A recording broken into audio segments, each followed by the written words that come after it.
Namaste. Greetings to all.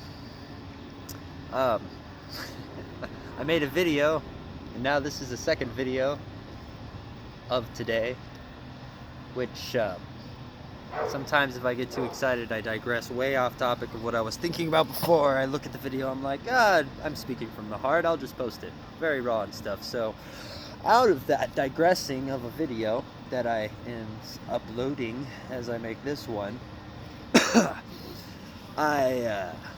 oh man, gotta breathe more. I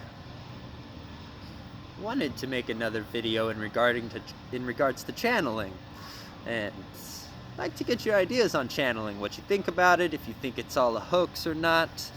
I imagine a lot of you watching may see themselves as empaths, light workers, right? It feels to be a common trait for those who are Mandela affected. And I'm sure you've seen different videos regarding those who claim to be channeling, whether an extraterrestrial sort from otherwise. And yes, to the mind, instantly, it's like programming. We think instantly off the bat, it's a hoax, it's something that can't be true. But hey, I'm sure that once you first experienced the Mandela effect, you had the first true aha moment, and you had that going through your head too, and then the whole mourning process of it, if you will, of figuring out, am I crazy? Am I not crazy? Okay, I guess I'm really not crazy, right? Because after all, this path of awakening, quality over quantity, things are insane. The way things are ran are insane, so of course people will see you nutty if you don't want to abide by the programming because, well, you're more sane, right? We have to pave the way, that which is to be later. We're all pioneers, really. We're all prophets, really. When we awaken to this, there comes a humbling of, A, not fearing death because we're immortal by spirit, thereby just doing and paving the way. There's an art to, activists, say Martin Luther King, not seeing the progression that did happen after the civil rights movement. He never got to see that. He ended up getting shot. They may not see it, but that doesn't mean that the seeds were planted. And since the seeds are planted in this generation, we're not necessarily here to be seeing it. But once again, I'm wandering off topic. Watch me for that. As in talking to myself. Growing up doing theater, if you are a performing artist, I'm sure you can relate to this. I feel like I've channeled. And I'm sure you've channeled. In fact, I think channeling is something that, just like a musician, not really making music, they are only harnessing the sounds that are already there through the vessel of the instrument.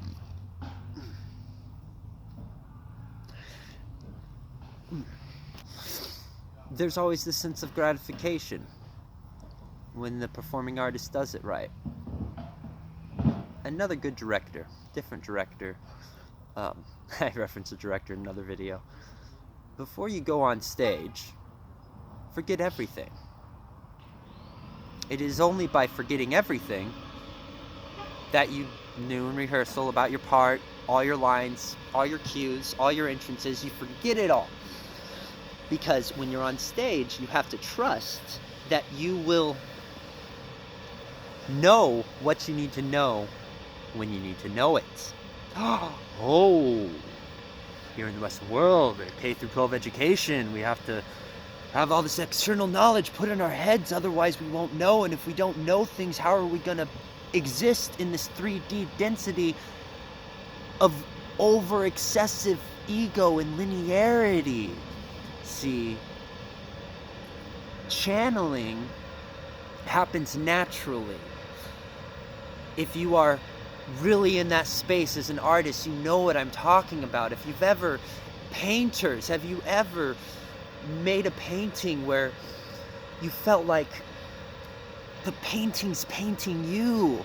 I know for a fact, as a spoken word poet and always been a writer and stuff, there are certain things I'll write or certain things I'll freestyle that, like, it's beyond me, beyond the I that is the vessel, along with me, as a symbiosis of sorts, right?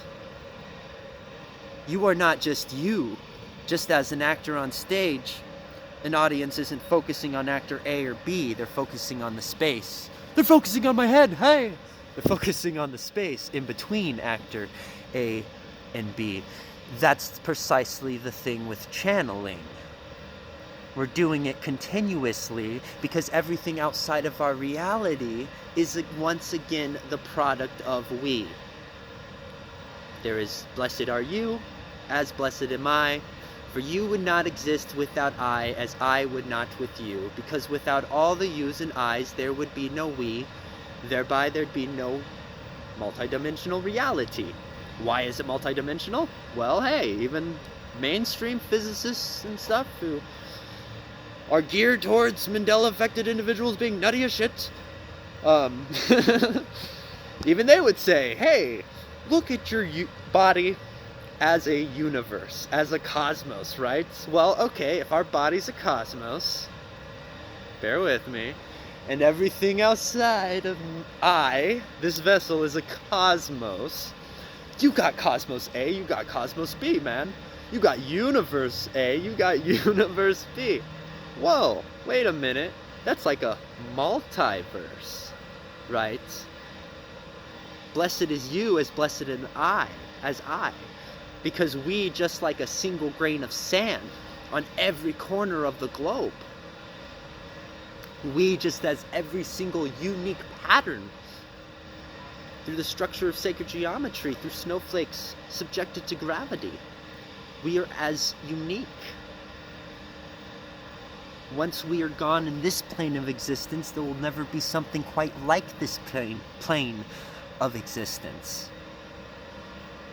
And so, I bring this up too. I am going to conclude this video because I forgot what I was talking about and I had to go do something. But I will have part 2 to this video. Huzzah!